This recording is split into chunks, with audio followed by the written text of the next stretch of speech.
Bien, eh, en esta sesión vamos a tratar de desarrollar los temas relativos a las cosmologías totemistas, animistas y teológicas. Les había anunciado que era importante penetrar en este mundo antropológico porque solo de esa manera podemos entender otras visiones de mundo que se oponen a la visión naturalista, objetivista o positivista de la naturaleza que tiene Occidente. No hay otra manera, es muy difícil de otra manera. Entonces, ¿qué entendemos por cosmología? Habíamos hablado anteriormente, sí, como una forma de ver el mundo, una visión de mundo,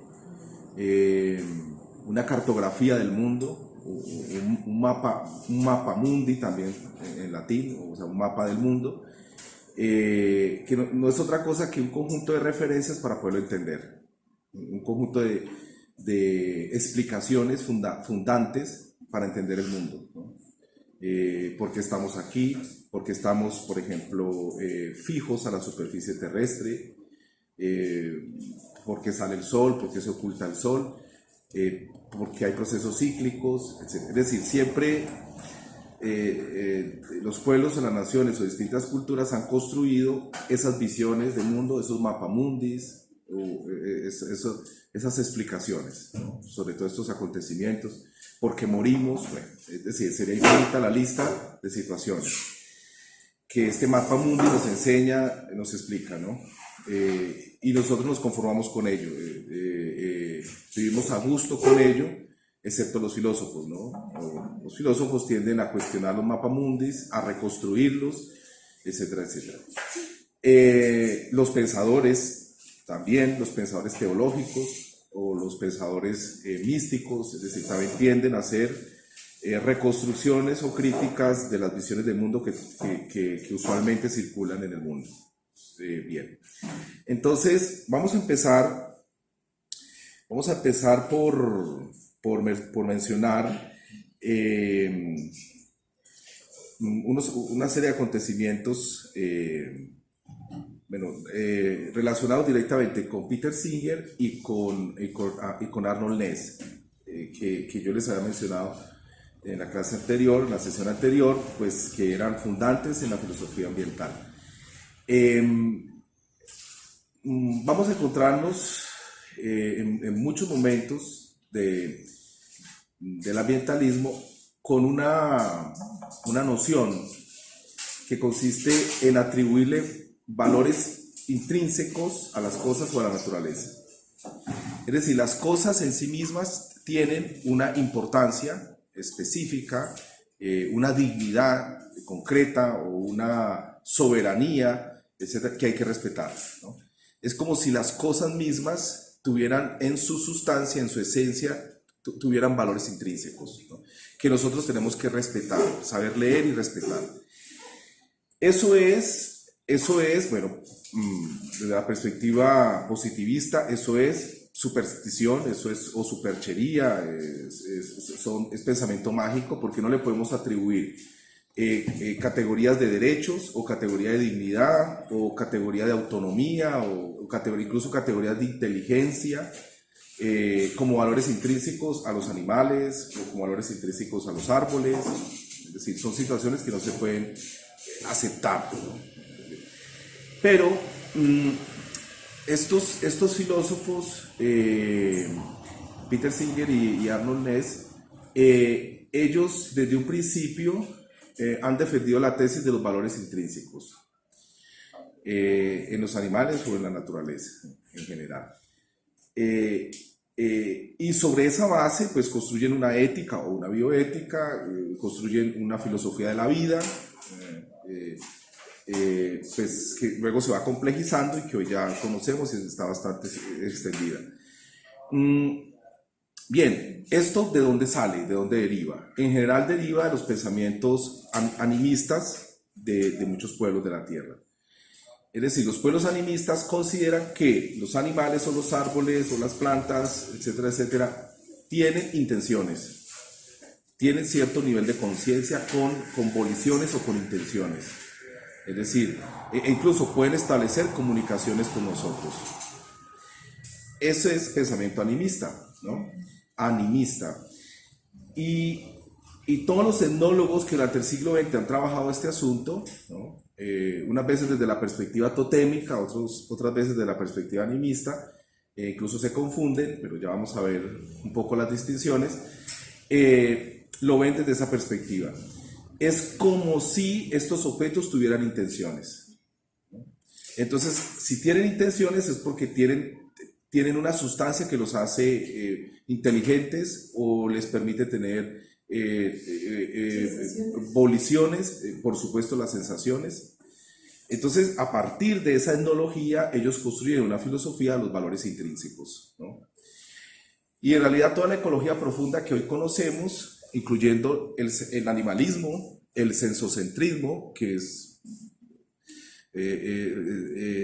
una versión filosófica del animalismo mucho más compleja y soportada en estudios de neurología biológica, sencillamente le atribuye valores intrínsecos a todas aquellas criaturas que tienen capacidad sintiente o capacidad de sentir, ¿no? O un mínimo aparato sensitivo, un mínimo aparato nervioso o sistema nervioso, ¿no? Por más simple que sea, ¿no? Claro, eso nos plantea de nuevo la pregunta que en su momento hicimos. Bueno, a ver, ¿cuál es la línea que diferencia a los animales de las plantas? No queda claro establecer esas diferencias, pero bueno, aquí vamos a suponer que los sensocentristas pues están en la esfera de los animales y que las plantas pues todavía estaría entre comillas, ¿no? Excepto que siga probando, por ejemplo, a través de las investigaciones de Mancuso y otros autores, pues de que las plantas son inteligentes, son sintientes, hacen elecciones, etcétera, etcétera, de manera mucho más sólida, ¿no? Pero si eso sucede, incluso en sensocentrismo tendría que ir en la defensa de los derechos de las plantas. Incluso si se interpretan que ciertos procesos de autorreproducción de los cristales, por ejemplo, los cristales, los minerales, que siguen cierta lógica más o menos ordenada, bueno, pues entonces los cristales también tendrían cierta capacidad sintiente y habría que aceptar que los cristales en su proceso de reproducción pues también son criaturas que habría que respetarle derechos, ¿no? Entonces, claro, la situación se complejiza a estos niveles y puede llevarse aún mucho más allá, ¿no? Aquí el mensaje fundamental es que la vasta etnología producida en el mundo sirve de fundamento para la ecología profunda y especialmente la animista, las investigaciones animistas sobre el pensamiento animista. Bien, que estemos de acuerdo con ello o no, todavía no lo vamos a considerar, pero por lo menos sí debemos tener en cuenta que muchos pueblos de la Tierra eran, incluso hoy, variados pueblos de la Tierra son animistas. O sea que no estamos hablando de una situación escasa o excepcional en el mundo o en la civilización, sino que efectivamente tenemos situaciones en las cuales el animismo ha sido un patrón cultural dominante. Hay una obra de Philippe Descola, muy famosa, muy importante, más allá de Naturaleza y Cultura, se titula, donde explica en detalle esta situación, ¿no? Esto que estamos mencionando. Más allá de Naturaleza y Cultura, Philippe Descola. Al final, yo les puedo, se me acercan y yo les puedo dar los nombres con exactitud. O en la bibliografía también van a encontrar esas referencias. Entonces, Philippe Descola así como suena, Descola, es un antropólogo que dura más de 18 años trabajando en la Amazonía y, bueno, de forma intermitente hace contacto con varios pueblos, bueno, un poco reconstruyendo la historia de su maestro, de Levi Strauss, que también pues incursionó en esa área de la Amazonía, del lado brasilero, y bueno, allí hizo buena parte de sus notas, de sus trabajos etnográficos y luego pues hizo las grandes especulaciones que ya conocemos desde París. Unas muy útiles, otras pues conjeturas, pero bueno, es un referente hoy en las ciencias sociales y humanas. Bueno, el punto aquí clave es que él lo que encuentra es que en general muchos pueblos de la Tierra eran animistas y que el proceso de expansión de la cultura occidental los fue transformando, los fue convirtiendo en pueblos con una cultura objetivista, una cultura naturalista, que es una cultura que sobre todo pondera ciertos atributos físicos de los hechos, ciertos atributos físicos de los objetos que percibimos y su valor utilitario o su función su práctica, ¿no?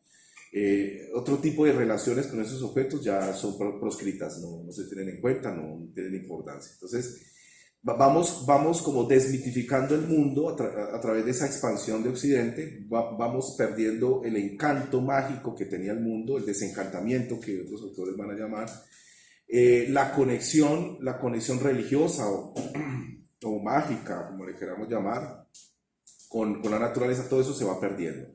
Y establecemos una relación meramente utilitaria con las cosas. Bueno, eso se lo llevó por delante la expansión del pensamiento occidental, acabando pues con estas religiones o con estas cosmovisiones animistas. Pero anteriormente eran muy extendidas. Por ejemplo, en la Amazonía casi todos los pueblos son animistas. En África hay algunos ejemplos de pueblos animistas que pueden estar muy cercanos a las cosmovisiones totémicas o totemistas. En Siberia también tenemos pensamiento animista. Antiguos pueblos de Norteamérica, lo mismo. También teníamos ejemplos muy claros de animismo. En Indonesia, es decir, el animismo estaba muy extendido. Incluso se cree que varios pueblos europeos, por las religiones de los bosques, las religiones que se construían alrededor de ceremoniales, alrededor de un árbol, las religiones de los bosques en Europa, en principio se puede suponer que eran animistas también, es decir, bueno, en todo caso era muy extendido. Y la que es excepcional es la que se forjó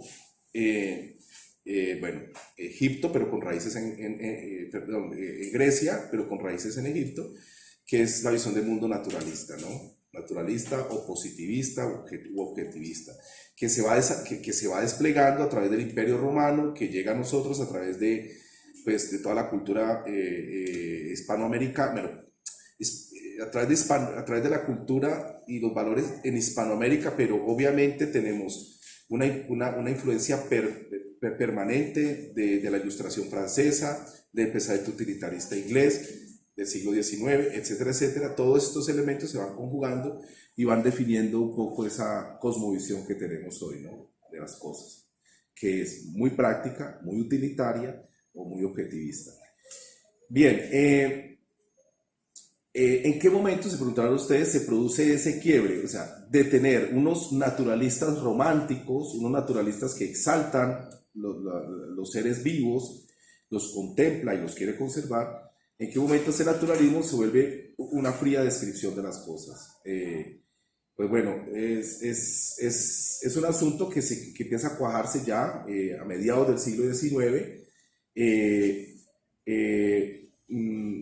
que no consiste en otra cosa que llevar los valores científicos de las ciencias en física y matemáticas a las ciencias humanas. Las ciencias que tienen que ver con la física y la matemática son frías, toman distancia de los objetos, los describen de manera desapasionada, los formalizan, o sea, los vuelven formas, números, los pesan, etc. Ese mismo modelo de investigación científica en la naturaleza se llevó a las ciencias sociales humanas.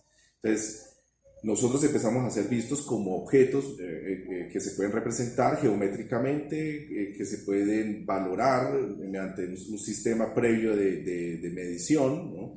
Un sistema de pesos y medidas para nosotros, para ponerlo en términos mucho más esquemáticos. podemos ser interpretados a través de nociones de fuerza, de intención, de pulsiones, de estructura, de sistemas, etcétera, etcétera.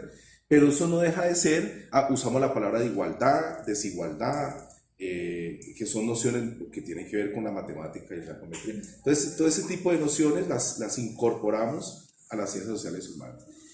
En ese momento los naturalistas se vuelven fríos, calculadores, y son los científicos de hoy, ¿no? Son el típico científico de hoy, que se convirtió en eso, ¿no?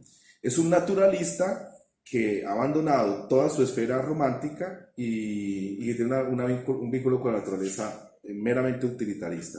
Incluso nos gusta llamar esto como un espíritu extractivista de especímenes o de extractivista de información.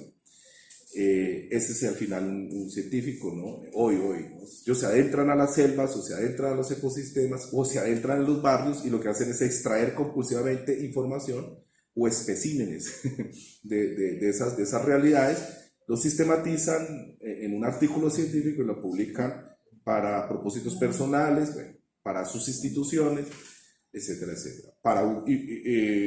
Con fines prácticos en medicina o en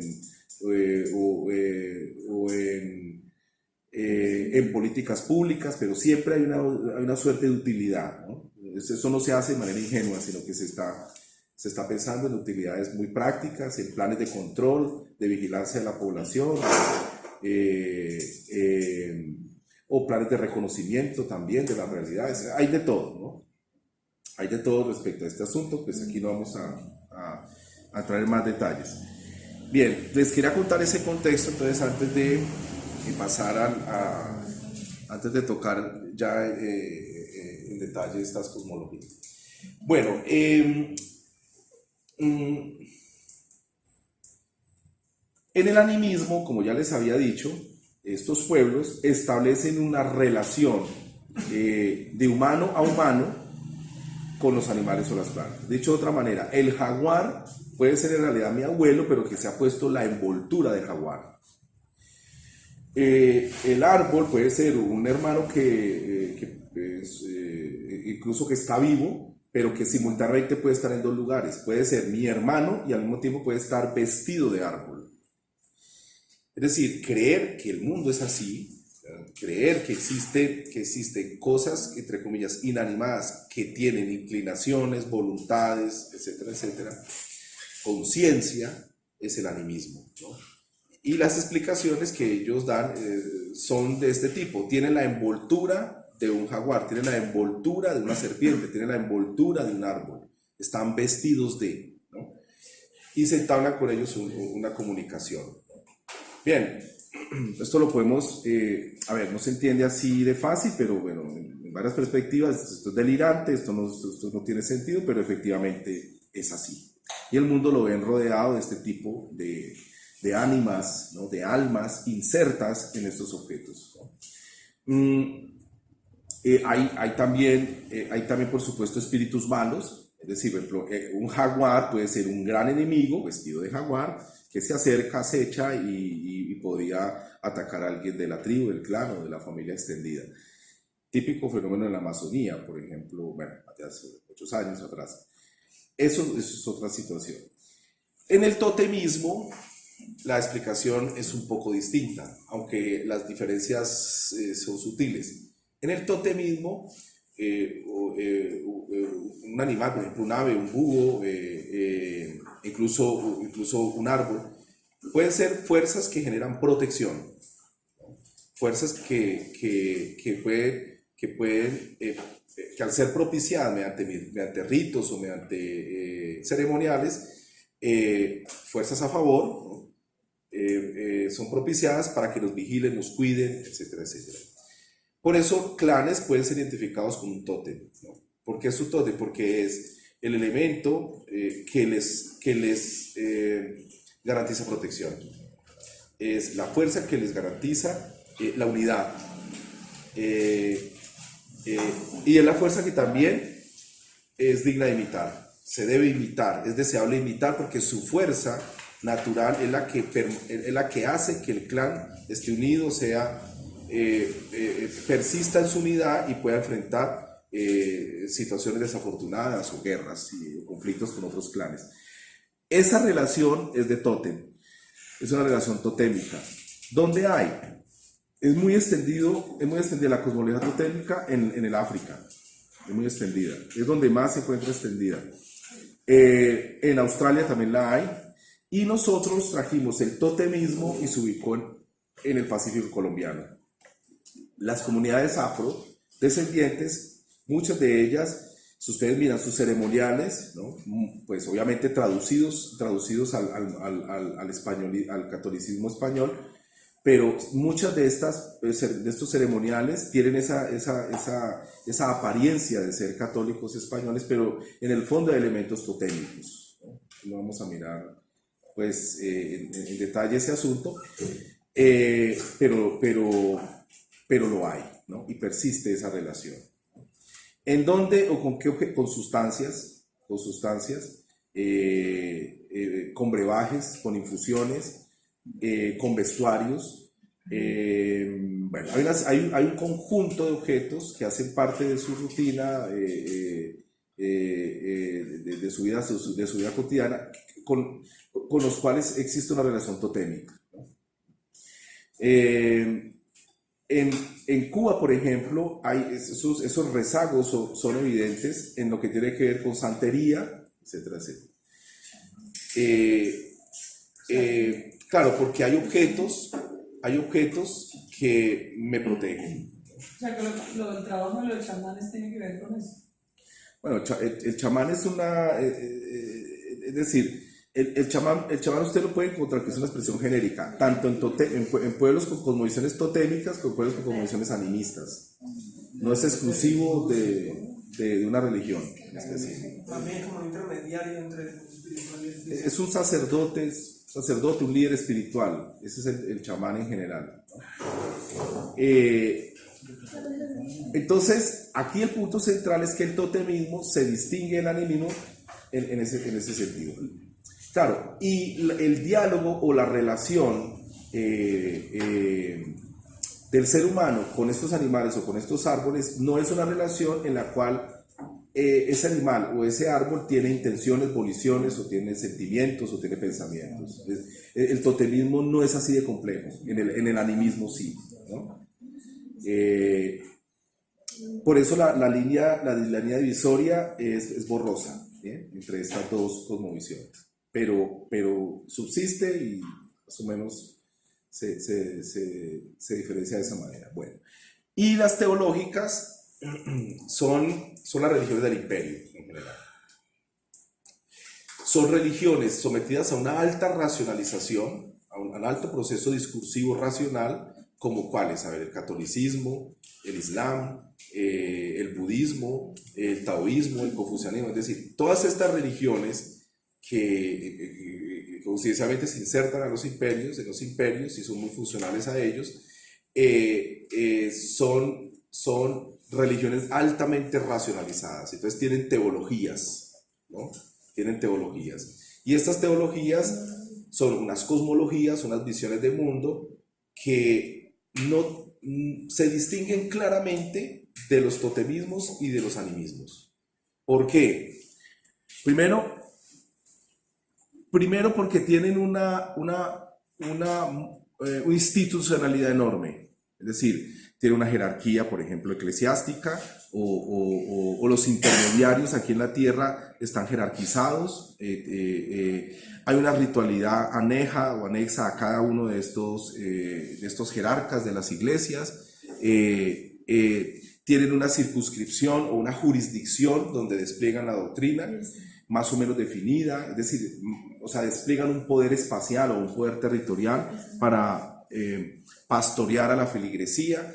Es capaz de mantener su institución de esa manera tan jerárquica y con el control de una población masiva a lo largo de siglos, es capaz de hacerlo, ¿no? Perdura en el tiempo, gestionando esa cantidad de conflictos enormes al hecho de tener que imponer una religión hegemónica, que es bastante difícil ya de por sí. Está muy bien conectado con el poder político, ayuda a moldear el poder político, lo recrea, por supuesto, también.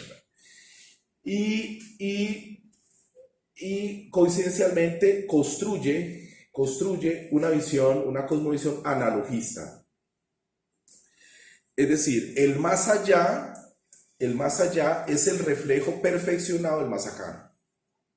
O dicho de otra manera, el cielo o el paraíso, el lugar donde nosotros, si somos buenos, viviríamos eternamente, es la maximización de las virtudes en el mundo terrenal, o viceversa. Lo que sucede en el mundo terrenal es la degradación moral o la degradación de la verdad de lo que sucede en el mundo espiritual. Esa especie de simetría, esa especie de simetría entre un mundo espiritual y un mundo terrenal, donde se presenta una degradación de valores, son típicas de estas teologías. En general son típicas. Claro, tienen diversificaciones o distintas interpretaciones, mucho más complejas de lo que les estoy mencionando acá. Pero en el caso del cristianismo, la verdad está en el mundo espiritual, y aquí lo que hacemos es, en realidad, vivir en un mundo de apariencias. No solamente en un mundo de tristezas, en un mundo de desgracias, sino en un mundo de apariencias. Aquí no hay verdad. La verdad se conquista ya. Eso es una explicación más. En el caso del Islam, por ejemplo, donde ustedes no pueden representar a Dios, no se puede representar literal. Lo único que podemos hacer es tratar de exaltar, por ejemplo, a través de figuras geométricas, su dignidad, sus valores, su grandeza, sus virtudes, etcétera, a través de figuras geométricas. De allí los arabescos, ¿se recuerdan? Esas figuras geométricas que se ponen. Bueno, eso es una manera de exaltar a Dios. Pues bien, pero de todas maneras, lo que sucede en ese mundo divino es completamente la inversión de lo que sucede acá, ¿no? Allí el mundo es eterno, allí el mundo es puro, es virtuoso, etcétera, etcétera. Reside Dios, y nosotros somos la inversión absoluta de esto que está pasando, ¿no? Morimos, y si somos buenos, pues vamos a un paraíso donde hay vírgenes, y las vírgenes nos van a acompañar y nos van a hacer olvidar el mundo de sufrimiento por el cual atravesamos en la vida terrenal. Bueno, entonces lo mismo sucede, por ejemplo, con el taoísmo, con el confucianismo, con el budismo. Es decir, es muy el sintoísmo, es decir, es una relación. Es una relación, bueno, el sintoísmo fusionado, ¿no? La religión en Japón, con sincretismos, ¿no? Es lo que sucede con estas grandes religiones. Ahora, ¿por qué construir este relato? Porque es un relato muy fácil de explicar, es un relato muy simple, muy esquemático, que permite seducir a la población, ¿no? En realidad es muy práctico. Bien. En el caso, por ejemplo, del confucianismo, el confucianismo construyó durante cientos de años en China una relación de subordinación y de jerarquización absolutamente válida y respetable en la sociedad. Eso permitió, por ejemplo, que el gran Estado chino domesticara o disciplinara a la población de forma casi que inmediata. Es decir, eran miles de años sometiendo literalmente a las poblaciones a todo tipo de controles, etcétera, etcétera. Pues el confucianismo en ese papel, en esa función, en esa tarea, pues cumple una función importante. Y por eso el comunismo y el confucianismo se coordinan también, ¿no? Porque aporta ese elemento de disciplinamiento social que no es posible encontrar en otros lugares, ¿no? Entonces, el monarca o el jefe de Estado es sustituido, pues, por el presidente o las directivas del Partido Comunista. Ya. Eso permite que la relación jerárquica fluya y que las subordinaciones sean efectivas. Entonces, ahí cumple un papel muy importante el confucianismo. Y el confucianismo se mueve en estas claves, ¿no? Teológicas muy simples, ¿no?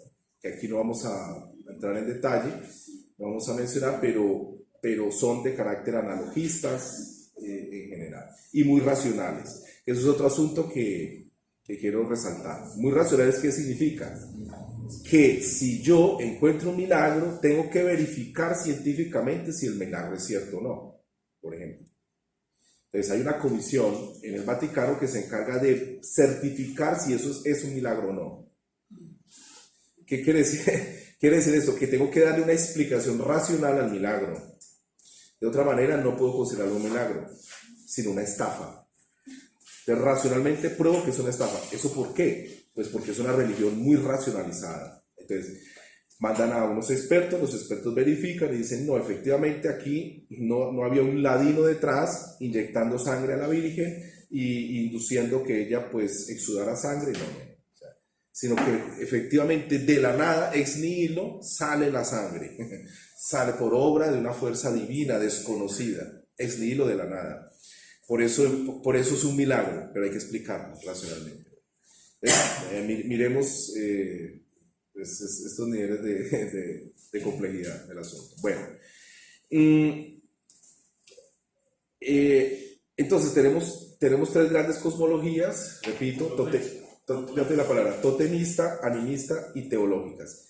Y la que les he venido narrando, la que les he venido explicando a lo largo de la sesión de ayer, es la naturalista.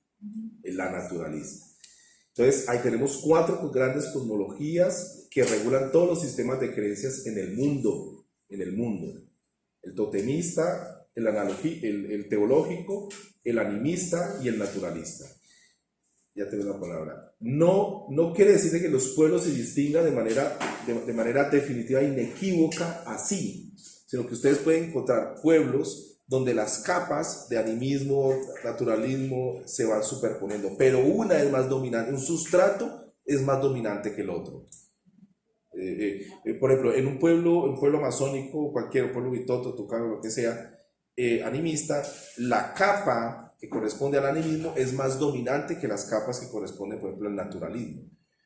Y es que se requiere naturalismo porque sería imposible actuar en un mundo de manera práctica u utilitaria. O sea, se requiere una capa naturalista para poder entender, comprender el mundo en sentido práctico. Imagínense ustedes tratando de resolver todos los problemas cotidianos o diarios a través de una relación animista. Es imposible. Sí que la tienen, es más dominante, pero efectivamente entender procesos de la naturaleza implica también un cierto nivel de objetividad, de comprensión objetiva de lo que está pasando, ¿no? Bien.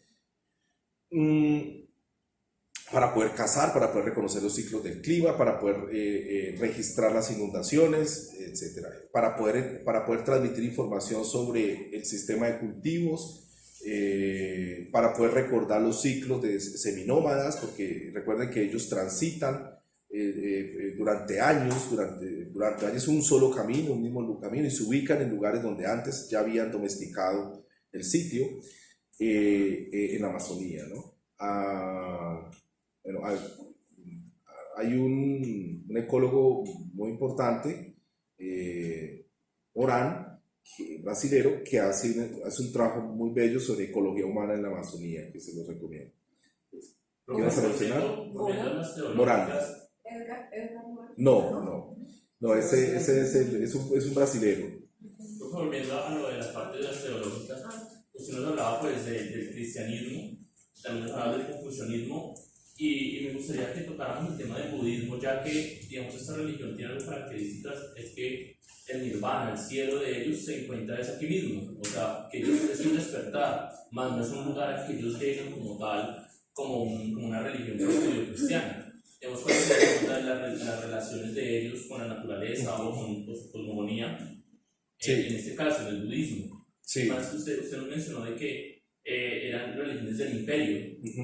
Y pues sabemos que las religiones del imperio se imponen, pero tengo entendido de que, digamos, el budismo, cuando estuvo en ciertos países, nunca fue impuesto, solamente que el monarca, el rey, el presidente, tenía la religión, pero no la imponía a sus seguidores, solamente que estaba ahí y que si la querían seguir, era decisión de ellos. Sí. Sí, bueno, aquí no dice Mateo, pero casi todas las religiones que son imperiales no se imponen por la fuerza, sino que hay estrategias sutiles de adoctrinamientos donde se emplean los espacios cerrados, los espacios intramurales, como la escuela, los colegios, los hospitales, los resguardos indígenas. Es decir, hay muchas maneras de circunscribir la población a un territorio, controlar su circulación y empezar a insuflar la doctrina. Tiene que ser así porque de otra manera no es posible. Son maneras muy costosas de adoctrinar, además, muy costosas, porque eso hay que sostener una institución que por sí exige mucho compromiso y un trabajo sistemático. En general las religiones se extienden así. Pasa en todas partes donde ellos llegaron. Cuando el budismo llegó a Japón, llegó así, de esa manera. Cuando el cristianismo llegó a Japón, llegó así. A través de sectas muy pequeñas, disuadiendo a las poblaciones, ¿no? Circunscriptas, ¿no? En un lugar, y allí empezaban a ejercer esa influencia. Entonces los imperios actúan así, en general. Bien. Ahora, sobre el budismo, a ver, en ese asunto que hay que entender que el origen de estas religiones, porque hoy son religiones, es el brahmanismo en realidad. El brahmanismo, que es una religión milenaria, y tiene una característica singular, bueno, y es que es quizás una de las primeras religiones que defiende de manera muy recia la inmortalidad del alma. E incluso se cree que la inmortalidad del alma, que llega a Egipto y que luego se extiende al cristianismo, viene desde el norte de la India. Hoy lo que es Pakistán, es decir, donde estaba el Indo, el Penyab, el valle del Indo y del Penyab, en el norte, que eso era un imperio. En el 4000 a.C. era un gran imperio, además, con grandes ciudades, además, canales de riego, etc. Entonces, el brahmanismo es una religión milenaria que da origen a estas religiones. El brahmanismo tenía jefes políticos. Es más, para usted ascender políticamente tenía que ser brahman y tenía que pertenecer a la casta de los brahmanes, o si no, no tenía poder político. Claro, hay esguinces porque la conexión con el poder político entre los brahmanes y sus funciones burocráticas o sus funciones estatales no es la misma, por ejemplo, que se produce en el mundo occidental, no es la misma. ¿Por qué? Porque el brahman tiene una vida santa, ¿no? Tiene una vida sin posesiones, sin relaciones egóticas consigo mismo, es decir, o con los demás, ¿no? Pero aún así ejerce el poder, tiene poder político y pertenece a castas superiores. Entonces, claro, con ellos es muy curioso, la situación no se puede explicar de la misma manera, y muchos brahmanes en realidad se desentendieron de los trabajos o las funciones de expansión militar de los imperios, se desentendían, se lo dejaban a la casta militar. Muchas veces las castas militares dominaron, se impusieron sobre las castas de brahmanes, superiores de brahmanes, se imponían, pues porque tenían la fuerza. Entonces, pues allí los matices pues serían infinitos, ¿no? Es decir, recordemos que allí cada animal puede ser un dios, o sea, puede tener la encarnación de alguien, ¿no? Entonces son millones de dioses. Es más, es una religión sin Dios, en estricto es una religión sin Dios, así se le llama. No hay un Dios monolítico, eterno, etcétera, como en el caso del cristianismo. Hay dioses, hay millones de dioses. Así de sencillo, así de simple. Y por supuesto, el hecho de destruir o de destituir el ego, ¿no? Es decir, mis pasiones, mis ambiciones, mis propósitos personales, etcétera, etcétera. Destituir, disminuir sus efectos, llevarlos al máximo, etcétera, etcétera.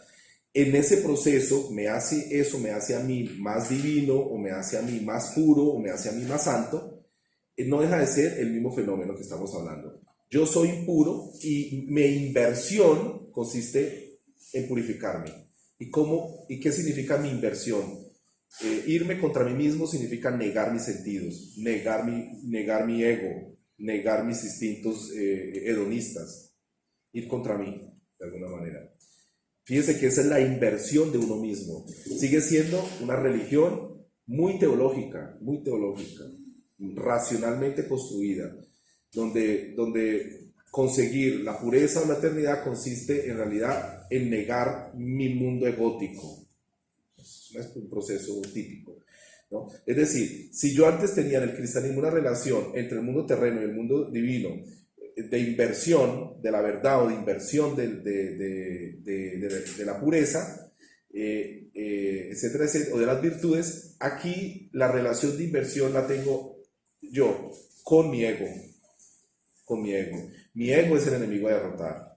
Y en esta lucha, la pureza, el virtuosismo, etcétera, etcétera, se consigue disminuyendo o destituyendo el ego. Bueno, bien, entonces son muy racionales. Como ustedes pueden ver, se explican fáciles y se hace doctrina sobre ello fácilmente. Bueno, en todo caso, bueno, volviendo a alguna...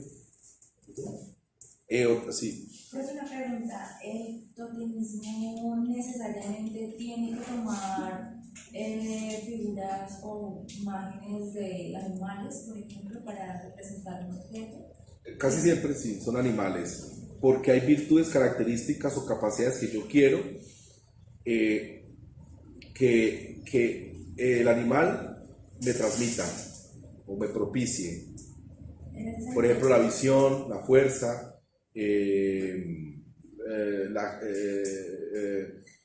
la agilidad para la caza, bueno, muchas virtudes que tienen un animal. Yo quiero que esas virtudes se me traspasen, ¿no?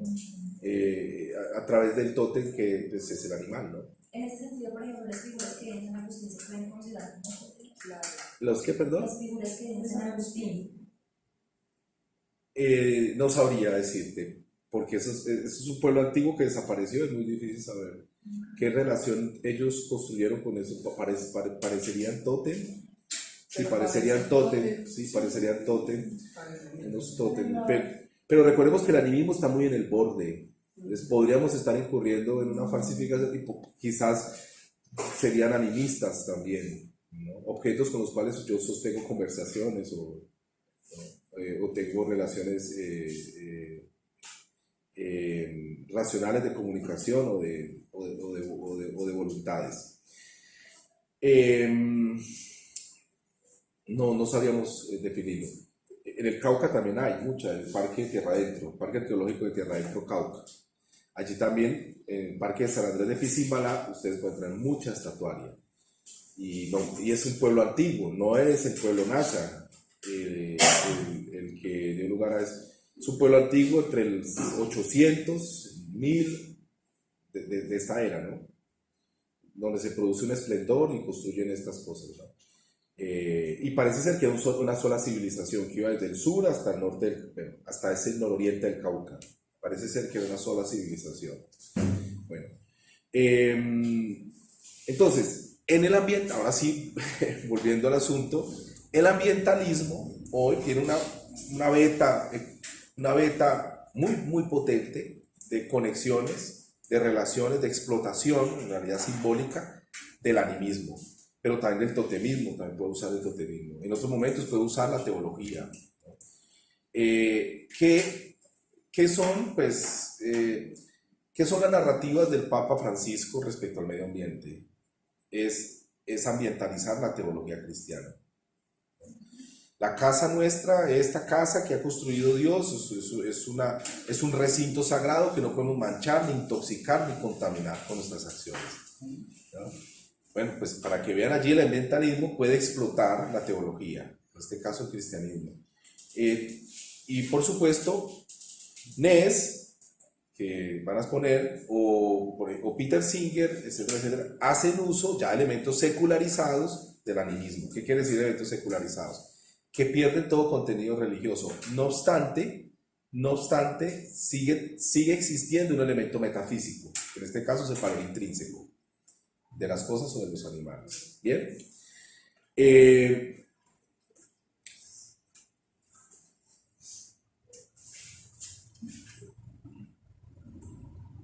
aquí quiero aprovechar y hacer una reflexión sobre la capacidad científica de pueblos animistas o totemistas, o de pueblos teológicos, con visiones teológicas. Sí existe, y hay que defenderla además. Sí existe. ¿Por qué? Porque la ciencia consiste en realidad en investigar los patrones o la regulación o los elementos que generan regularidad en el mundo. Es decir, prolepsis. En el fondo es prolepsis. Una prolepsis, ¿qué es? Es la capacidad de anticiparnos a los hechos, la capacidad de anticiparnos a lo que sucede, al futuro o al pasado, a los hechos futuros o a los hechos vestigio, hechos arqueológicos. Pues la ciencia es eso, es la capacidad de construir reglas, leyes o patrones que expliquen las cosas en el futuro, las cosas que van a suceder, una capacidad de predicción.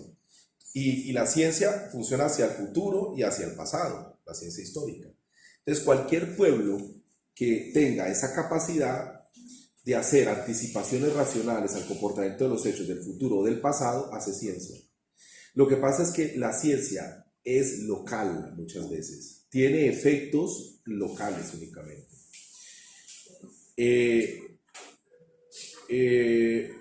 No tiene la capacidad de ir a escalas globales. Eso es lo que puede pasar con... Entonces, la ciencia hecha con el modelo griego fisicalista que luego se expande en Europa y que hoy ya es hegemónico, esa ciencia sí que es cierto fue la que consiguió construir una prolepsis a nivel global. O sea, explicaciones racionales que se anticipan a las cosas, al pasado o al futuro, de manera global. ¿Qué quiere decir esto? Que yo puedo poner un cohete al otro lado del mundo. Así de simple. Puedo hacer una taxonomía de las plantas del planeta.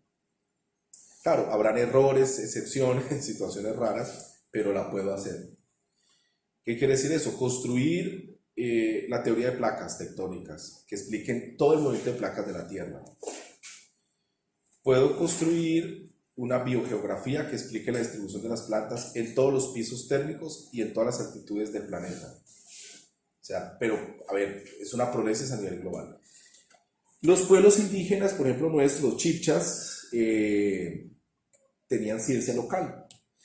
Tenía capacidad de prolepsis y muy refinada, muy refinada. Si ustedes van al Observatorio Astronómico Chibcha, el del Infiernito, perdón, ahí cerca de Villa de Leyva, los invito, los que son de la región, o los que no, bueno, que vayan, porque si ustedes miran el Observatorio Astronómico, bueno, es un calendario solar, en realidad, mira su funcionamiento, entiende su funcionamiento, pues lo que se ve claramente es que el nivel de precisión era enorme para encontrar los solsticios, los equinoccios, los solsticios de verano y invierno, los equinoccios, los dos equinoccios, de mitad de año y de final de año, era una cosa increíble, la precisión era enorme.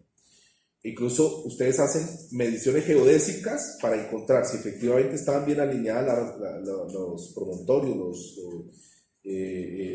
las rocas, los domos, y efectivamente es decir, la alineación es genial, o sea, efectivamente había un trabajo de observación muy refinado. Pues bueno, eso es un calendario, porque yo puedo anticiparme a los días, a los meses donde van a ir el invierno, donde hay ciertos acontecimientos, incluso dignos de mencionar, de la memoria, de la civilización o de la Confederación Chibcha, que podían allí inscribirse, registrarse. El calendario está en la tierra, está allí en la tierra con unos puestos, con unos domos, ¿no? 2 líneas de domos. Claro, no está en el papel, no está en un papiro, no, es decir, en una hoja, sino que está inscrito en la tierra misma, el domo, el calendario solar o el observatorio astronómico. Eso es un ejemplo de ciencia local muy precisa, claro, que dictaba una serie de recomendaciones para toda la Confederación Chibcha y que eran muy útiles, así de simple, ciencia local. Las propiedades medicinales de las plantas, entre los Nasa o entre los Huitoto o entre cualquier pueblo indígena, bueno, Yanaconas, el que ustedes quieran, ese conocimiento tiene es decir, es ciencia local, tiene un nivel, es decir, hay un conocimiento objetivo de las propiedades, hay un conocimiento objetivo, de las propiedades tal como se le presentan a ellos, hay un conocimiento objetivo del tratamiento, del manejo de los síntomas, del proceso de recuperación, etc. Es decir, eso es ciencia local. Lo que pasa es que muy seguramente lo que tenemos es que esas propiedades medicinales no podrían manejar las sintomatologías más complejas o más intensas, o no podría manejar todo tipo de enfermedades en nosotros. A propósito, tengo que mencionarles una anécdota. Por ejemplo, Matisse, uno de los pintores de Mutis aquí en Mariquita, Matisse, él se sometió pues a la mordedura de la talla X. O sea, él mismo se hizo morder para poder luego probar la efectividad del guaco, que era una planta que se usaba para manejar pues los síntomas, ¿no?, de la mordedura. Entonces, el guaco, al ser efectivo para manejar el dolor, la fiebre y demás, de esta mordedura, él creyó que se puede usar para todo. Entonces se iba formulando el guaco para todo tipo de enfermedades, de ondas hasta Bogotá. Y él mismo, curiosamente él mismo lo cuenta, lo narra, dice, bueno, que si me encontraba una bestia enferma, entonces le formulaba guaco, que si me encontraba alguien con alguna dolencia estomacal, le formulaba guaco. Bueno, pues eso es el esfuerzo de tomar una ciencia local y tratar de llevarla a ciencia regional, ¿no?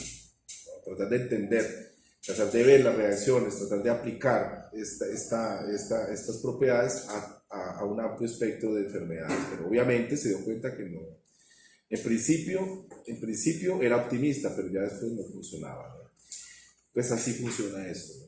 Pero es imposible que un pueblo pueda subsistir, tenga una vida práctica, una economía eficiente, así sea un pueblo seminómada o nómada, si no tiene ciencia local. Entonces, por eso yo les decía que había una capa naturalista en todos los pueblos de la tierra. Pero es imposible que subsistan. Bien, así existe una capa dominante, cosmológica, una cosmovisión dominante, que sea el animismo. Bueno, preguntas hasta acá, comentarios. ¿Quedó claro con los ejemplos que di? Creo que pudimos dejar cosas claras. Bueno, bien, son las 9:18.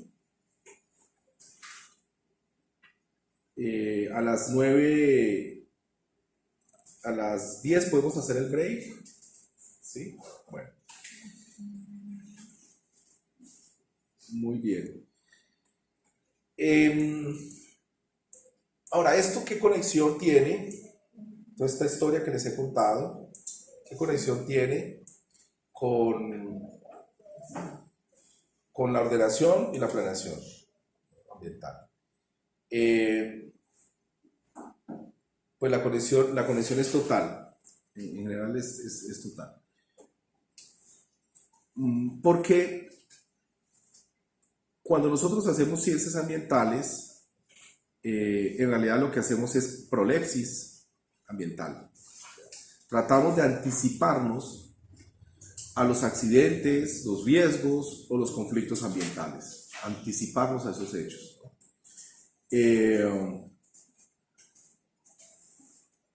Hacia el futuro. Aquí, hacia el pasado no lo podemos hacer.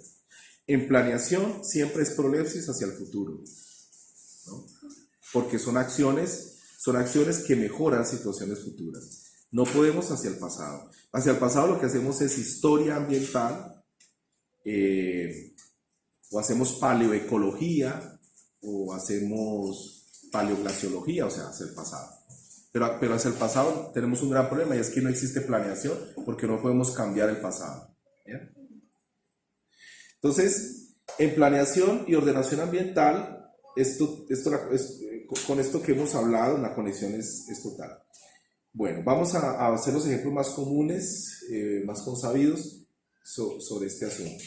Si yo quiero hacer una ordenación ambiental en la Amazonía, considerando que existen resguardos o poblaciones nómadas o seminómadas, Pues en principio yo debo considerar que esa cosmología animista debe ser el eje central de la planeación y de la ordenación. O sea, no puede ser otra. No puede ser otra. Si voy a hacer planeación y ordenación en zona de colonización campesina, o sea, donde efectivamente, pues, donde la población indígena no tiene una presencia dominante, sino pues es una obviedad que la planeación y ordenación allí es naturalista, tiene un contenido naturalista muy potente, porque la planeación campesina de por sí ha hecho ya una secularización de elementos teológicos, animistas o totemistas. Es muy práctico, tiene un sentido práctico de la vida. Y su relación con Dios la ha reducido o la ha circunscrito a su relación con el cura o con la iglesia. Entonces va y se mete a la iglesia, se recluye allí y se purifica, ¿no? Y basta con eso, ¿no? Es naturalista en su manera de ver el mundo, en su manera de sacar provecho de él, ¿no? Para obtener sus medios de vida. ¿Sí? Si estamos en una ciudad como Bogotá, como Ibagué, etcétera, etcétera, yo debo considerar en primer lugar pues de que la ordenación y la planeación se tiene que hacer en clave naturalista. O sea, yo no puedo consultar a una población aquí sobre los usos del suelo, los usos futuros del suelo, o los usos recomendables del suelo, apelando a su animismo, apelando a su totemismo, o apelando a su teología, ¿no? a su cosmovisión teológica. No puedo. Sino que tengo que apelar a su sentido práctico del mundo, que es absolutamente naturalista. Bueno, entonces, por eso la conexión es total. No se puede perder de vista esto que hemos mencionado. Lo mismo si nos vamos para un pueblo animista de Siberia, lo mismo, vamos a tener la misma explicación, la misma situación de caso con los pueblos indígenas de la Amazonía, etcétera, etcétera. Si son beduinos al norte de África, o sea, son pueblos nómadas, tribus nómadas.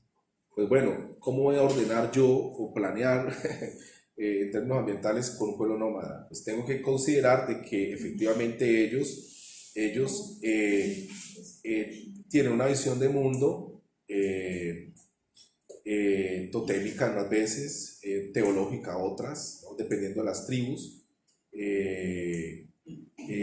Y eso pues obviamente hace una diferencia radical. Hace una diferencia radical. Bien. Con los pueblos afrocolombianos o afrodescendientes es lo mismo. Muchos de estos pueblos tienen una fuerte influencia totémica o totemista. Entonces, a la hora de planear el territorio, a la hora de hacer ordenación, es importante conocer sus puntos de vista en ese sentido. Consultar, saber qué piensa, etcétera, etcétera, respecto al totemismo. Otros pueblos afrodescendientes, otras titulaciones colectivas, por ejemplo, están muy campesinizados y tienen una visión práctica del mundo muy potente. Entonces, no podríamos apelar al totemismo para poder disponer de recomendaciones sobre planeación y ordenación o de entender este fenómeno de la planeación y ordenación con ellos. No será posible porque se han campesinizado mucho, ¿no? En exceso. Entonces, este tipo de vínculos totémicos ya no existen. Bien, entonces por eso es importante que ustedes tengan este mapa etnológico del mundo a la hora de hablar, a la hora de intervenir en planeación y ordenación. Bueno, ¿ibas a decir algo? Etnológico. En etnológico. Bien.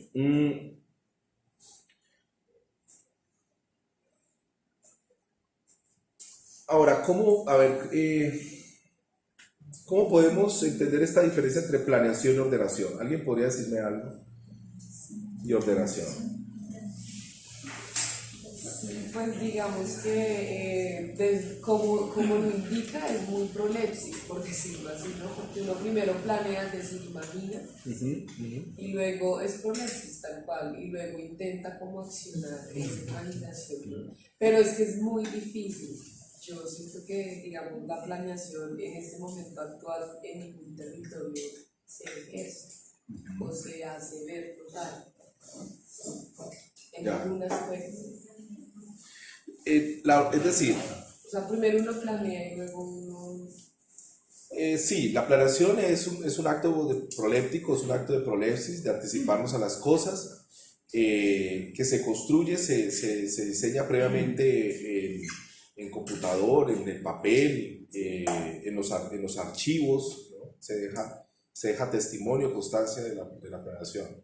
En la cartografía social, en los mapas, todo ello se deja, en los programas de radio. Digamos. Hay muchas maneras de uno dejar plasmada la planeación, ¿no? Ahora, la planeación se refiere a todo. La planeación se refiere a la vida de la gente en todas sus dimensiones: salud, seguridad, accidentalidad, ingresos, epidemiología, nivel de escolaridad, techo, vivienda, acceso a servicios públicos, o sea, a todo. O sea, la planeación es muy pretenciosa porque habla de todo. Se quiere hacer prolepsis de todo, con los agentes estatales de arriba hacia abajo, generalmente. Ahora, la ordenación es un capítulo de la planeación. Y es un capítulo muy especial porque hace referencia al espacio o al territorio. Exclusivamente al espacio del territorio. Es decir, la planeación enfocada en el territorio, con una serie de acciones explícitas sobre cómo usarlo o no usarlo, qué restricciones, prohibiciones o compatibilidades habrían allí, eso es ordenación del territorio. Eso es ordenación del territorio. Repito. Es una especie de planeación, pero con enfoque espacial.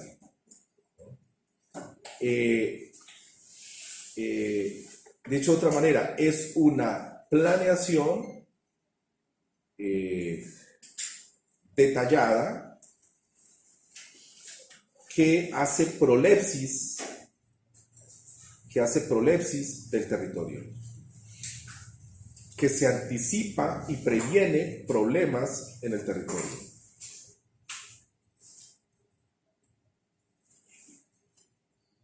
Eso ya es una distinción pues mucho más clara de la planeación y de la ordenación. Entonces, hoy hablamos de ordenación rural, ordenación de la propiedad rural, hablamos de ordenación agrícola, hablamos de ordenación ambiental, hablamos de ordenación del riesgo, ordenación, ¿qué, perdón? Territorial. Todo ello, ya iba para allá, todo ello, todos estos subcapítulos de la ordenación hace parte de la ordenación territorial. Entonces, ordenación ambiental, ordenación agrícola, ordenación de la propiedad, ordenación del riesgo, ordenación para adaptación al cambio climático. Todas esas ordenaciones hacen parte de ese capítulo que llamamos ordenamiento territorial.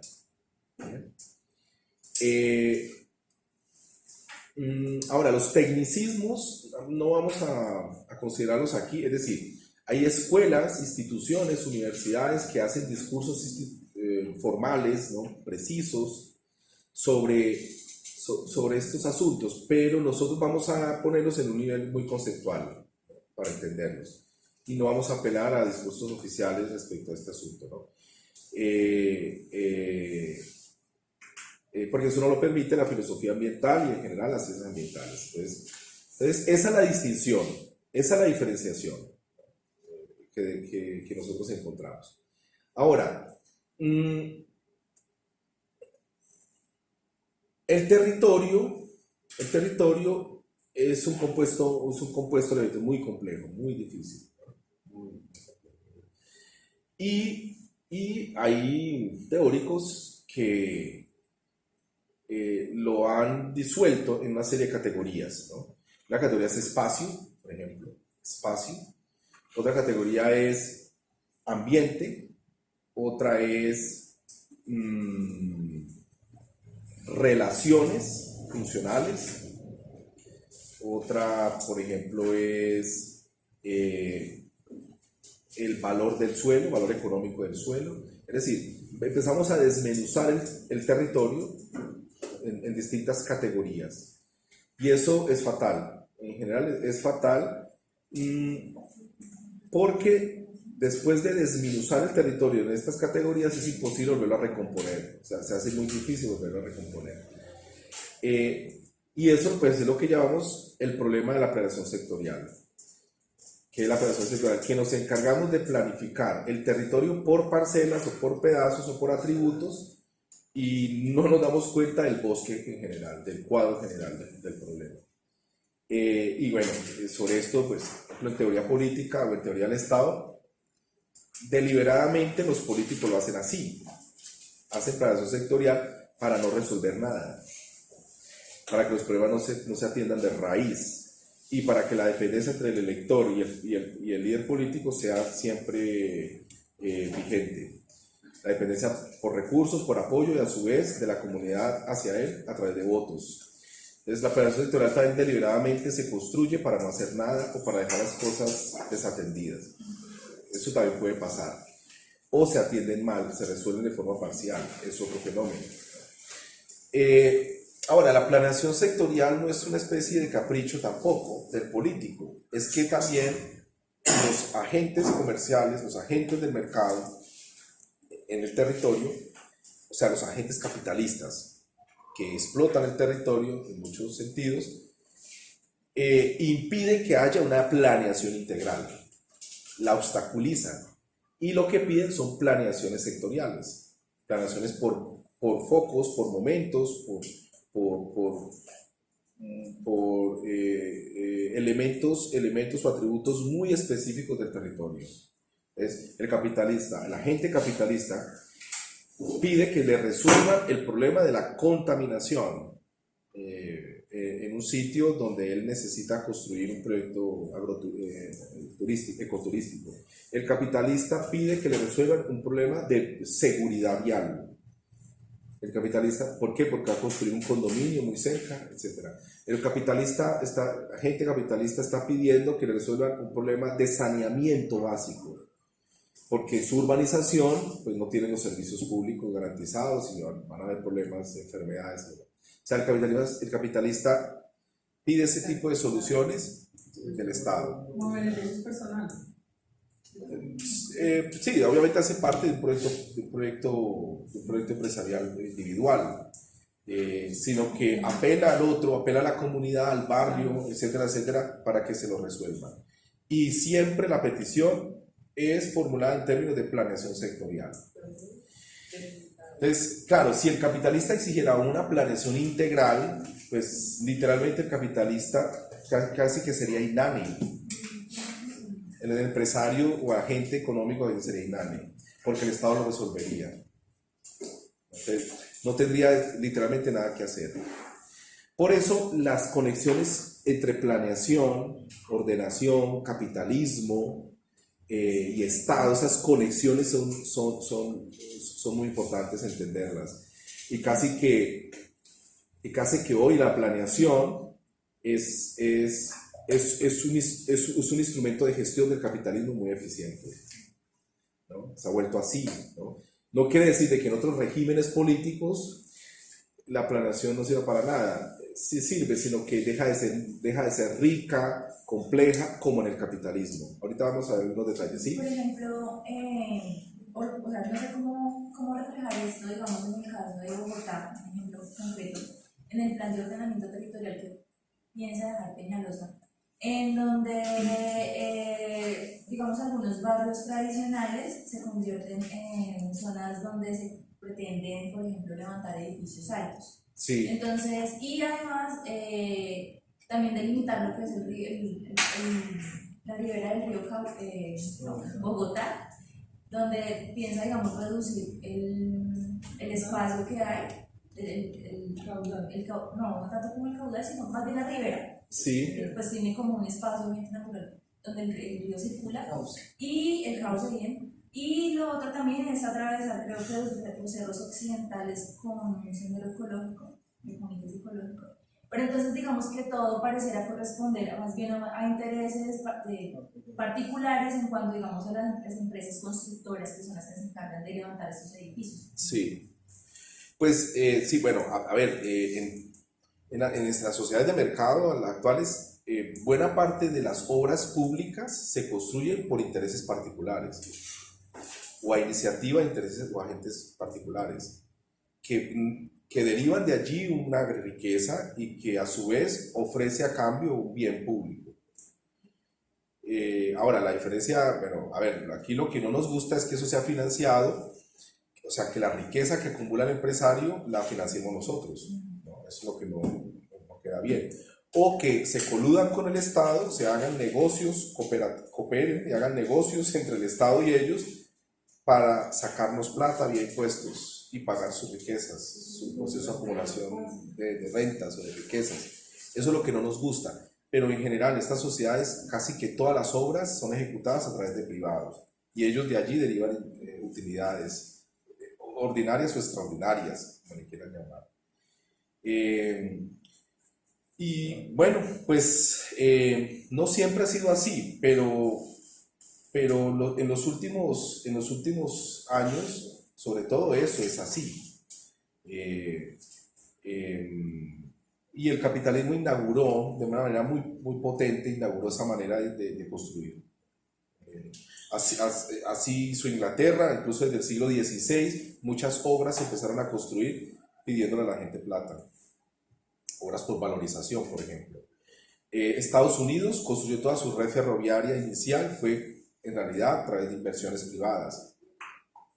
Se construía y luego yo cobraba, es decir, explotando las líneas de tren, cobraba pues mi inversión. Y me hacía rico, por supuesto, porque la concesión era a muchos años, ¿no? Lo mismo sucedió en Colombia. Muchas vías y puentes, primero puentes y luego vías, la construían privados y ellos cobraban peajes. Había unas alcabalas y con peajes y de esa manera yo recuperaba la inversión y me hacía rico después o obtenía una utilidad importante, dependiendo de los casos. Otras líneas ferroviarias, varias líneas ferroviarias se hicieron también así, con inversión de privados, que luego yo entregaba la concesión para que explotara la línea, las rutas, ¿no? Bueno, pues es una cosa bastante extendida. Claro, y aquí, gracias por el ejemplo, aquí hay una situación importante, es que la forma como planifica el Estado respecto a la forma como planifica el privado siempre está en tensión, porque el privado hace una planeación en función de su gremio, de sus intereses, de sus utilidades. El Estado, por una interacción de muchos agentes que tienen intereses también personales, ¿no? Casi que produce al final un estilo de planeación o unos resultados de la planeación distintos, porque obedece a otros intereses, a otras perspectivas, a otras aspiraciones, ¿no? Entonces, compatibilizar esas planeaciones, por ejemplo, es el gran reto hoy en las sociedades capitalistas, ¿no? Es un gran reto. Es cómo controlar a los agentes del mercado que planifican sin consultarle a nadie, tienen incluso sus equipos de diseñadores cuando lo hacen, y cómo esto se puede armonizar con la planificación que necesita el Estado. Ejemplo, yo construyo en una zona de riesgo, como una zona de riesgo por inundación, y el Estado en principio planificó en contra de este proyecto de planeación privada. El Estado lo hizo de manera contraria, por supuesto, porque está defendiendo, protegiendo la vida de la gente, en principio. Pues bueno, pues yo puedo crear una estrategia de armonización. Una estrategia de armonización puede ser, por ejemplo, construir jarillones para que el río no ingrese. Es una solución hidráulica, digámoslo así. Reubicar a la población, indemnizar a todas las personas, incluyendo al urbanizador, porque casos de esos hasta se dan, ¿no? Etcétera, etcétera. Un ejemplo reciente, los plañones del río Magdalena. Son unas zonas inundables del río que que además tienen kilómetros, por ejemplo, antes de Bocas de Ceniza, kilómetros. Bueno, esos playones no se pueden adjudicar, pero aún así las comunidades afrodescendientes buscan la manera de que les adjudiquen esos playones. Entonces acceden a ellos, les dan titulación, etcétera, etcétera, y luego se inunda. Y al inundarse, pues piden indemnizaciones, piden ayudas, reubicaciones, y bueno. Es esa planeación que hace una organización social, en este caso afrodescendiente, es una planeación privada, digámoslo de esa manera, que es incompatible con la planeación del Estado. Se colude con funcionarios del Estado para violar las normas y asignan los terrenos. Incluso se lo pueden convertir en una titulación colectiva. Así de sencillo. Esa ocupación inicial se puede convertir luego en una titulación colectiva, en virtud de la ley 70. ¿Recuerdan? La ley que regula los asuntos afrodescendientes. Bien, entonces,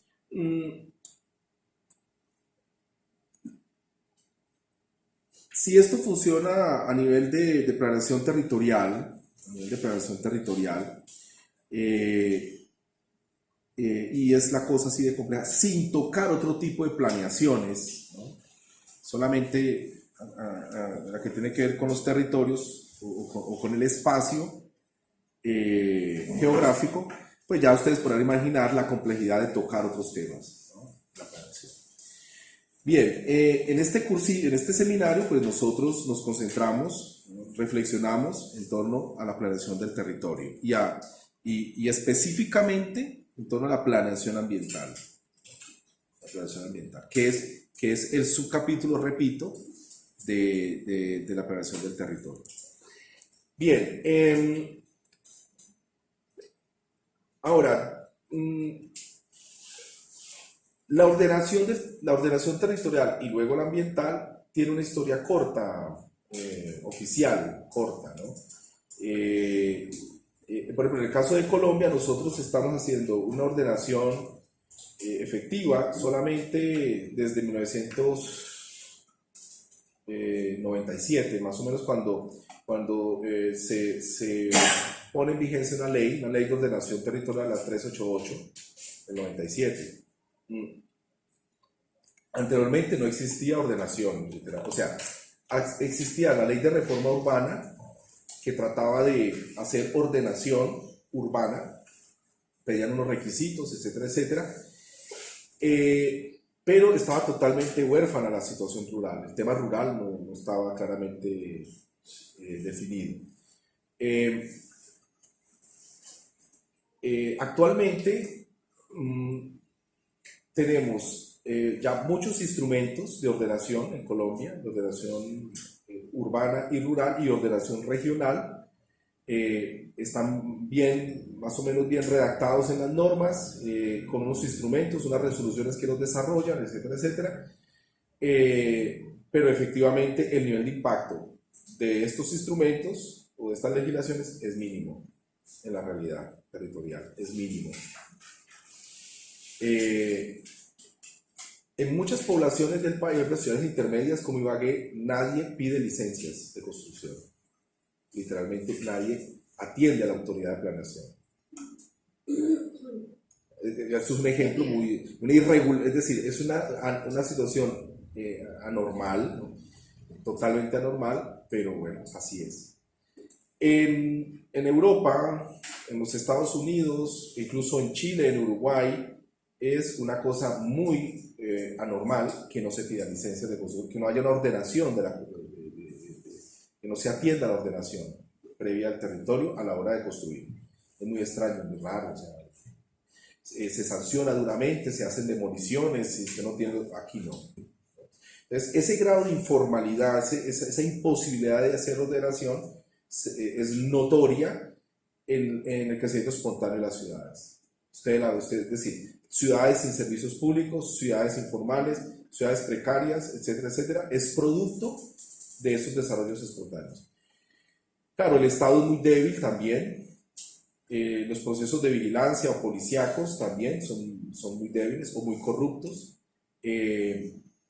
Los empresarios actúan prácticamente elementos paraestatales, ordenan, planifican y ordenan a su modo, a su gusto, y de allí pues que tengamos este gran conflicto de una ciudad desordenada, caótica, creciendo sin ningún tipo de contenciones o de controles.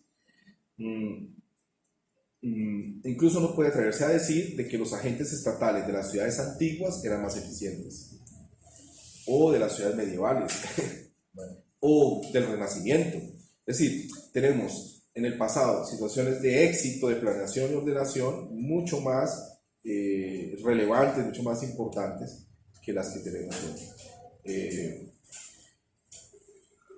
¿Cuáles son sus orígenes de este desgreño en la planeación y la ordenación del territorio? Voy a mencionar solamente algunos porque es un tema muy especializado. Uno de ellos tiene que ver efectivamente con la enorme ineficiencia del Estado. Es decir, la corrupción persistente, la ineficiencia, el alto costo también de funcionamiento del Estado. No tanto porque no se requieran funcionarios con perfiles adecuados o con desempeños, sino porque hay funcionarios muy ineficientes, porque el Estado ha sido capturado por las clientelas de los políticos. En general es muy ineficiente su funcionamiento, ¿no? El segundo elemento es que el Estado está cooptado por los empresarios, los gremios, por los agentes capitalistas. Está cooptado totalmente. O sea, las leyes se hacen a la medida, ¿no? Para ponerlo en términos muy rápidos, de lo que a ellos les interesa, ¿no? Por tanto, los problemas públicos auténticos no son el centro, sino son los problemas gremiales. El tercer elemento que nosotros tenemos es la casi que inexistente presión de la comunidad, de la vigilancia, presión, etcétera, pediría de la comunidad, casi que inexistente, sobre cómo se invierten los recursos o sobre cómo el Estado define los recursos. Es decir, las ciudadanías o la sociedad no se moviliza, no vigila, no presiona, no tiene ninguna participación por varias razones, ¿no? Esto es una especie de muñeca rusa, o bien porque no ha sido escolarizada para participar en estas decisiones, o bien porque ha sido asesinada, coaccionada, reprimida, etcétera, por miedo, etcétera. Pero al final el resultado que se produce es que las comunidades no participan. Sobra decir que el Estado tampoco impide que participe, y es una caja negra, absolutamente negra, y no hace transparente nada. Entonces las comunidades ven una distancia enorme respecto a cómo funciona el Estado. Eso es otro factor también muy importante que pesa mucho. Hay otros que tienen que ver con la cultura, pero básicamente son 3 o 4 que voy a resumir rápidamente. Una que tiene que ver con la ausencia o la casi inexistencia también de las culturas sindicales o de luchas sociales obreristas y campesinistas que sí se pudieron llevar de Europa a Uruguay y a España y a Argentina. Por eso el movimiento social es tan fuerte, por esa migración, e incluso migraciones de anarquistas, de focos o núcleos anarquistas. Todo ello hacía más fácil la organización de los trabajadores, de los campesinos en los países receptores. Nosotros no tuvimos migraciones de población que tuviera formación o contacto con este tipo de ideologías. Entonces, era muy precaria, ¿no? Eso es un asunto que se nota rápido en Argentina y en Uruguay. Y aquí no. Eso es un evento cultural muy poderoso y además muy determinante, muy poderoso, ¿no? El otro evento cultural es el hecho es el hecho de que nuestra población mestiza proviene de unos procesos de violencia y de coacciones profundo y extendido, que literalmente expulsó a estos mestizos, por muchas razones, del proceso de civilización. O sea, es decir, el acceso a la cultura letrada, el acceso a la escuela, por ejemplo, el acceso a las maneras, a las cortesías, a las formas de vida en comunidad, pero occidental, aquí no se implantaron. Pues porque sencillamente las poblaciones mestizas o las poblaciones indígenas fueron sometidas a unos procesos de coacción, de represiones tan duros, que sencillamente ellos se fueron a vivir en rochelas. ¿Recuerdan la palabra rochela? Bueno, pues buena parte de nuestras poblaciones vienen de rochelas y eran poblados, núcleos urbanos pequeños, muy lejos de las haciendas, muy lejos de los centros de poder. Entonces yo allí fundaba mi pueblo y ponía mi ley. Entonces no hubo una manera de controlar las rochelas. Y así se construyeron los pueblos de Colombia, así, de esa manera. Ni tampoco el Estado, por ejemplo, en la colonia, la Nueva Granada, o la República en los últimos 200 años, estuvo interesado en normalizar esas rochelas, en disciplinarlas, someterlas a un disciplinamiento social, por ejemplo, o someterlas a un proceso de civilización, suavizando sus formas, sus maneras, tratando de, etcétera, de armonizarlas, ¿no?, con la vida urbana de la clase media, al menos, ofrecerle posibilidades de emprendimientos a esas poblaciones. No hubo nada de eso, o sea, fue totalmente desatendido eso, ¿no? Eso es otro fenómeno cultural también muy poderoso, que ha sido estudiado por varios momentos. Otro evento cultural que también es clave, que ustedes tengan presente, es el catolicismo españolista. O sea, nuestro catolicismo es muy particular.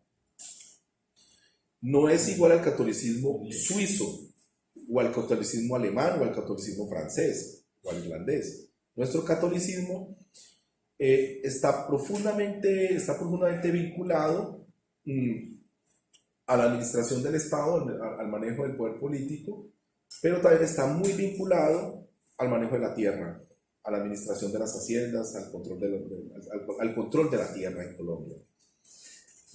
Y alrededor de eso construyeron un mundo de prejuicios, de visiones de mundo muy conservadoras, muy reaccionarias en el fondo, que incluso separaban a la gente de la escolarización, separaban a la gente de la ilustración, del letrismo, del pensamiento científico incluso. Nuestro catolicismo españolista era ultramontano, muy conservador y muy casi que paleoconservador. La idea era aislarnos a nosotros de cualquier proceso de civilización europea, por ejemplo, si pensamos en ese sentido. Bueno, incluso unos biólogos y geógrafos han defendido la tesis de que ya este elemento no es cultural, sino que es ambiental. El hecho de que vivamos en estos ecosistemas tropicales, que tenga provisión más o menos segura de alimentos durante casi todo el año. Ustedes recuerden que en Alemania del Norte usted se muere si lo coge un invierno afuera, se muere. Aquí no pasa nada, ¿no? Pues nadie se muere en invierno ni en verano, ¿no? Es decir, nuestros climas, más los recursos minerales, los metales preciosos, etcétera, más el petróleo, más el gas, etcétera, es la combinación perfecta para que la oferta ambiental a nosotros no nos incentive ningún esfuerzo, ni de ahorro, ni de previsión, ni de manejo de nuestras preferencias al futuro, ni nada por el estilo. O sea, no tenemos un incentivo del medio ambiente que nos permita cultivar una cultura de la planeación, una cultura de la previsión, del manejo del riesgo, del ahorro, o sea, de la capitalización. No comernos todo hoy, sino guardar para el futuro. Entonces, todo ese tipo de cosas que usted las ve muy extendida en las culturas del norte o del sur, en general las altitudes altas o las altitudes muy bajas, ese fenómeno usted lo van a encontrar, ¿no? altitudes hacia el norte, altitudes hacia el sur, ¿no? Me refiero. Muy hacia el sur, muy hacia el norte. Pues, ¿por qué? Porque alguien dice, a ver, no es que nosotros estemos destinados por una especie de obra de Dios o de yo qué sé, a no planificar, a no tener una cultura de previsión. No, no, no. Lo que pasa es que tampoco tuvimos incentivos del ambiente para que eso, para poder desarrollar este tipo de mentalidades. No obstante,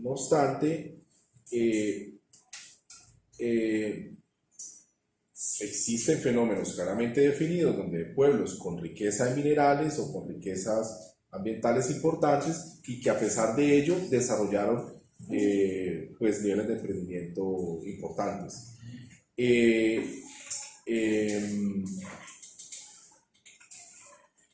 ¿Qué casos destacamos? O procesos de mejora y bienestar importantes. Costa Rica.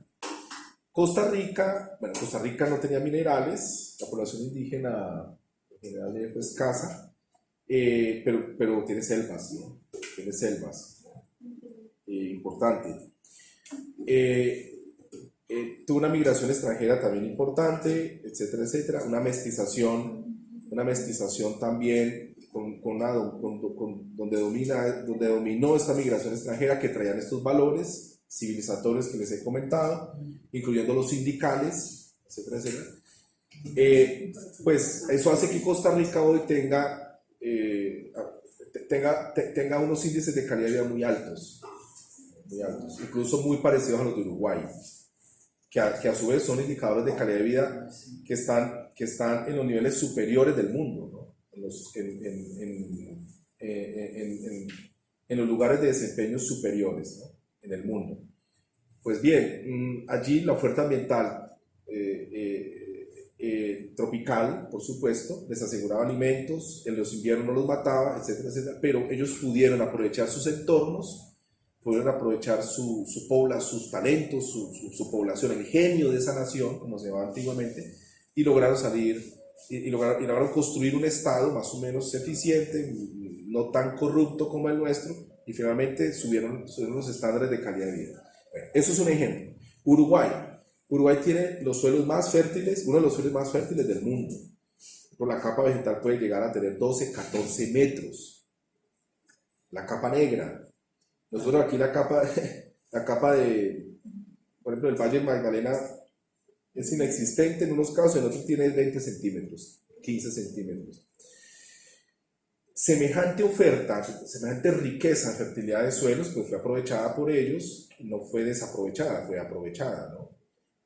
Pero esa riqueza tampoco fue obstáculo para desarrollar una cultura del emprendimiento, una cultura de la previsión, etcétera, etcétera, etcétera. Para el caso de Uruguay. Bueno, en todo caso, hay contraejemplos que demuestran pues, que los determinantes ambientales no nos los podemos tomar así en serio de manera unívoca, ¿no? Sino que hay que cuestionarlos, hay que verlos en unos contextos como el caso de Colombia. Entonces, eso es a grandes rasgos por qué la planeación estatal es ineficiente, por qué los planes de acción de los agentes del mercado son más determinantes, son más dominantes, y por qué tenemos ciudades expandiéndose de forma caótica, desordenada, etcétera, sin ningún tipo de controles, y por qué nosotros no hacemos nada. La comunidad en general no hace nada, no le importa, es indiferente, etcétera, etcétera. Bueno, ¿alguna inquietud? ¿Algún comentario? Desafortunadamente, si no nos toca, si no nos pasa algo a nosotros mismos, no hacemos nada. Por ejemplo, cuando hacemos paro de docentes y todo eso, la gente nos critica por las redes, pero son de la población que tampoco hace nada porque a las personas les den los beneficios que deben darles el Estado. Sí. Entonces, desafortunadamente somos así. No hacemos nada por nosotros mismos, pero sí criticamos al otro que sí lo hace. Entonces, por eso es que el gobierno nos quiere siempre echar encima todo, porque nosotros no nos defendemos. Claro. Ahorita discutimos, sí, Henry. Yo creo que otro componente del tema de que no nos importe es lo que ha hecho, digamos, la religión, en que pues idealizamos un cielo que no está en este mundo, en este plano. Entonces, como si acá no hubiese necesidad de hacer nada por conservarlo, por tener unas condiciones, sino que pues igual me voy a morir y voy a llegar a un cielo donde yo voy a tener todo idealizado de alguna manera. Entonces, ese como que ese también puede ser un componente en el tema de que no haya esa corresponsabilidad con lo que toca ahora cuando uno está viviendo acá, y que quizás en el momento de la muerte pues vaya a un paraíso, a un sitio donde todo esté pues perpetuamente y perfectamente bien diseñado. ¿Para qué planeo algo en lo cual no voy a tardar muchos años en habitar o existir? Sí. Entonces también está como inserto en el tema de como que no me importa. Sí, era lo que les mencionaba de uno, a ver, de varios elementos culturales. Hay uno que es el catolicismo español, españolista, muy interesante, muy singular en nosotros, que pesa mucho, que pesa mucho. Por ejemplo, hay unos valores negativos que tienen que ver con el trabajo. No me gusta, el trabajo es una condena, el trabajo es un infiernillo. La previsión es una cosa completamente inaceptable. Hay que vivir el hoy y llevar radicalmente el carpe diem, ¿no? Vivirlo a fondo, vivir radicalmente eso. Es decir, hay una serie de valores, ¿no? Que el catolicismo español promovió, españolista en América, aquí en Latinoamérica, muy curioso además, ha sido una cosa también objeto de muchos debates. El pesimismo persistente del católico, ¿no? ¿Para qué hacemos esto si es que nada va a cambiar? Eso, por ejemplo, eso es una situación bastante extendida, ¿no? Es un pesimismo de origen católico, muy enraizado en nosotros. Bueno, no se entiende muy bien por qué se extendió tanto, porque casi que construyó una conducta melancólica en el católico colombiano y en general en varios pueblos de Latinoamérica. Nuestra nota común es la melancolía, ¿no? Por la vía del pesimismo y el derrotismo católico. ¿Para qué hacemos, no? Si es que, a ver, y además si en el más allá vamos a tener una vida feliz, ¿no? ¿Por qué vamos a preocuparnos por este presente infame y contradictorio y conflictivo, bla, bla, bla? Es decir, es muy curioso esto lo que y digo que es muy curioso porque si ustedes miran la historia de Suiza, fue en una especie de conflicto interreligioso más o menos civilizado entre protestantes y católicos, los que fueron construyendo esa nación. Claro, en algún momento hubo rezago de las regiones católicas respecto a los protestantes, pero esa interacción, esa contradicción fue llevando a esa nación a una organización estatal muy interesante, muy productiva, etc. Lo mismo en Alemania, lo mismo en Francia. O sea, nosotros quizás porque no tuvimos ese catolicismo en confrontación con otras religiones, pues eso prácticamente que desactivó cualquier conexión de la religión con el capitalismo emprendedor, el capitalismo clásico, el capitalismo victoriano del siglo XIX, que implica trabajar, ahorrar, prever, no tomar sino una cerveza diaria o media cerveza diaria porque hay que ahorrar, etcétera, etcétera. Ese tipo de valores no había forma de que se introdujeran por la vía de la religión, porque el catolicismo tampoco no tenía competencia, literalmente. Puede ser eso, es una hipótesis, ¿no? Pero es un tema muy discutido hoy mismo. ¿Qué otra digamos, en ese España estaba más en lo de las cruzadas y no precisamente montada en el modelo de desarrollo del capitalismo, sino que sí tenían los demás. Estaban más enfrascados en ese conflicto con el Medio Oriente, las cruzadas Sí. y todo eso. o cómo? Ah, pero las cruzadas son anteriores, son el siglo XI, XII. Pues, Es un rezago de eso, ¿no? pero en parte sí, en parte tiene que ver, tiene que ver mucho. Hay varios autores que apuntan, me parece que tienen mucho sentido, que apuntan a que España era un imperio que en realidad mantuvo las colonias a costa de la subsistencia del propio imperio.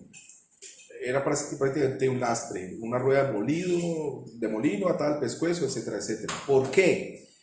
Porque España quiso seguir el modelo territorial romano. Es decir, España debía reflejarse en todos los territorios de las colonias y había que invertir en las colonias. Invertir en ciudades, invertir en empresas, invertir en plantaciones, construir universidades, construir colegios, construir seminarios. Ustedes miran, el país está lleno de construcciones desde el principio, ¿no? Españolas, o sea, que demuestran, evidencian que el modelo de expansión del imperio no quería segregar, digámoslo de ese modo, a la población española de la península en estricto de la población colonial, sino que quería integrarla, como hacían los romanos, ¿no? Integrarla poco a poco, progresivamente. Y por eso construyen estas obras, por eso. En cambio, los ingleses, por ejemplo, nunca tuvieron ese coloniaje y ellos no invertían en las colonias en estricto, no hacían universidades, no hacían seminarios, no hacían colegios, no hacían cosas, nada, no hacían. Claro, si un privado quería hacerlo, no, está bien, ¿no? Pero en general el imperio no se comprometía en esos proyectos colonizadores, más bien construían puertos comerciales, extraían la riqueza y se la llevaban. España no. Entonces eso implicó para España también un elemento muy negativo para desarrollar su capitalismo. ¿Por qué? ¿Por qué implicó ello? Porque buena parte de su capitalización se la fue gastando en las colonias. Entonces, para ustedes el capitalismo necesita ahorrar, necesita capitalizarse. O sea, usted necesita dinero para poder comprar un tractor o para poder mejorar un instrumento o para financiar una universidad o un centro de investigaciones que te haga más eficiente el proceso productivo. Pues si se descapitaliza, pues efectivamente le queda muy difícil enfrentar los retos del capitalismo. El capitalismo clásico es ahorro y luego puesta en marcha esa inversión de manera más productiva. Es eso, el clásico, ¿no? El de hoy, pues ya lo conocen ustedes, es un capitalismo rapaz, es un capitalismo salvaje, es un capitalismo tradicionalista, tiene varias expresiones, pero que es el nuestro, ¿no? Es un capitalismo salvaje o un capitalismo tradicionalista. Bien. Entonces sí, Henry tiene mucho que ver, en parte tiene mucho que ver el hecho de ese coloniaje tan especial que nosotros tuvimos, ¿no? O sea, entre España y nosotros, entre otras cosas. Bueno, ¿qué otra inquietud para ir cerrando?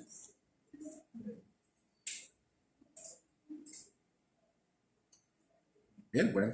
Entonces, nos vamos al break, son las 19, a las 10:30 regresamos, por favor.